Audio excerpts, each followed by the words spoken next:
Hey, what's going on, guys, and welcome back to Monster Tamer News, the segment on this channel where, of course, we go over the past week's happenings in the world of monster taming. I'm sure you guys have heard that a lot. This week, we've got a ton of good news, including the launch of a new free-to-play Yu-Gi-Oh title for the TCG lovers in the community. We've also got the release date for Coromon and some info on when the mobile version will be launching, a new Palworld trailer, some more info on DragonRod's Digimon RPG, a release date for Monster Crown on PS4 and Xbox One, and a whole lot more. All that said, make sure to sit back, relax, and let's dive right in.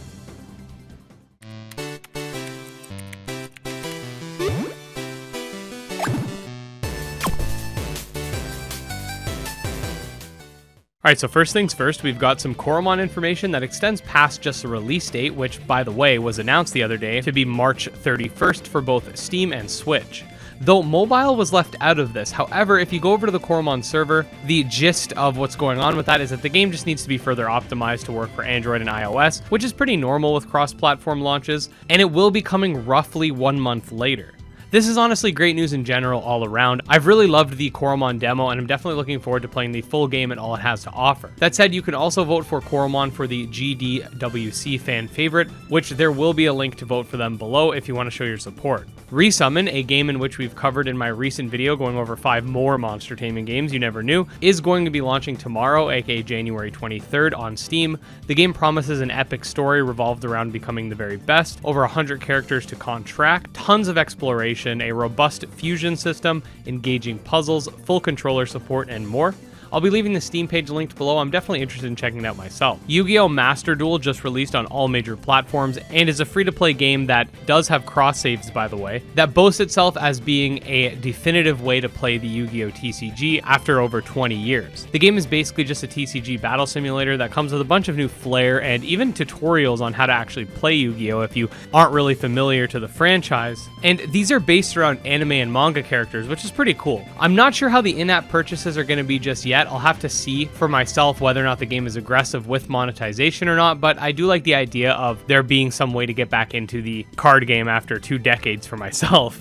Palworld, the infamous game dubbed Pokemon Gun, being developed by Pocket Pair, released its second trailer, which I thought looked pretty cool. It shows off a lot of new pals, you get to see some battles, more exploration and exploitation, a glimpse at some of the game's bad guys, and a whole lot more.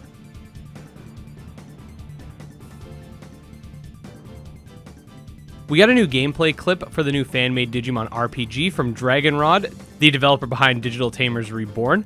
Alongside the clip, we get a string of tweets explaining how evolution will be selected upon an evolution screen as opposed to being random, that Digimon storage will be a thing, confirming that this is definitely a collecting game, unlike the anime where most characters just had one Digimon. We also get a confirmation that the game will also feature overworld Digimon as well as the ones you find in the grass. We also know that the capture mechanic will be very different. I might make a separate video going over all of this. Please actually let me know in the comments if you want to see an extra video going over this string of tweets, because it's actually quite interesting and I have a lot to say. The latest Malice and Greed update is live, dubbed the Skill Mastery update. This brings forth common and uncommon skills that can be unlocked via spending blood roses. These skills can be mastered and equipped by any starting build with the correct amount of potential. The update also brought forth domain battles, which are basically these wave-centered fights where you can fight up to 4 waves of enemies for special rewards. We got bounties, which can get you more blood roses, and some new awakenings have also been added to the game. There's a new tactical RPG that just launched in early access called The Monster Breeder, which is a game similar to Geneforge in that it has you fight on a grid with your monsters. I'll let a segment of the trailer play out for you guys so you can get a gist of what the game's about.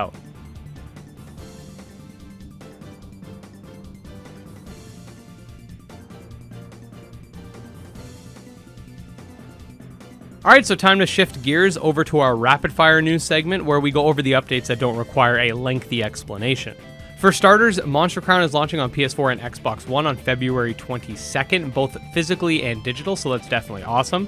No spoilers here, but just a heads up, Pokemon Legends basically completely leaked. We have all the new Pokemon and forms and tons of screenshots of the game all over the internet, so I just thought I'd tell you, if you're trying to avoid spoilers, get off the internet now. We got some new Sentius for Sky Climbers, and the devs uploaded a 30-minute showcase of the game's building mechanics. It will be linked below. The latest Untamed Isles beta test is on the way. This time it'll be a combat test on January 30th at 4 p.m. EST and 10 p.m. EST. I'm definitely finally going to be able to test it based on the timing. I may try to see if I could record and showcase some gameplay. I'll definitely have to ask the devs about that though. A new Hermit Crab creature for Rune Factory 5 was showcased. We got the evolution to Biddy Bolt in Coromon. This thing is a Chad.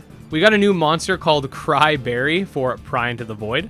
A new sassy vampire character that is afraid of blood for Critter Crops. Some really nice UI for Trails of Sunder. We've got confirmation that Serene Fate will be launching on Nintendo Switch on the 27th of this month. The latest Entodrive update is up and brings forth a new Void battle. We've got a new clip for Amber Root showcasing how your monsters can break obstacles to uncover treasure. Rainbow Billy and the Curse of the Leviathan is on sale for 50% off on PS4. We got a new Disc Creature for Disc Creature's World, a new monster for Mirrored Soul. We got a new Gremlin for Gremlin's Tail, being Rabbitic and Arcane and Wind type. The Nanokin devs have stated that they plan on adding more stuff to do in the overworld, the first of which is a little capsule Exxon, which explodes into a bunch of Exxons, kind of like how the chests explode into gems in Spyro. Here we see some new cover art from Mythcaller, the Nightmare Shaman. Necromancer's Gifts Alpha also now features full controller support. We got a new animation for Ploxmons. Confirmation that the Cubers map will be 100 times larger than the Alpha area, which by the way is decently sizable itself. And finally, last but not least, we get a look at Flight for Kindred Fates. And yeah, there you go guys. There's been a ton of news the last couple weeks, and I'm definitely all about it. I know I keep saying this, but I'm really excited for that Digimon RPG. I'm glad to see Monster Crown making its way to consoles, and Coromon is just hype all around. Even that new Palworld trailer kind of got me going a bit, you know? All that said, if you guys do enjoy monster taming content,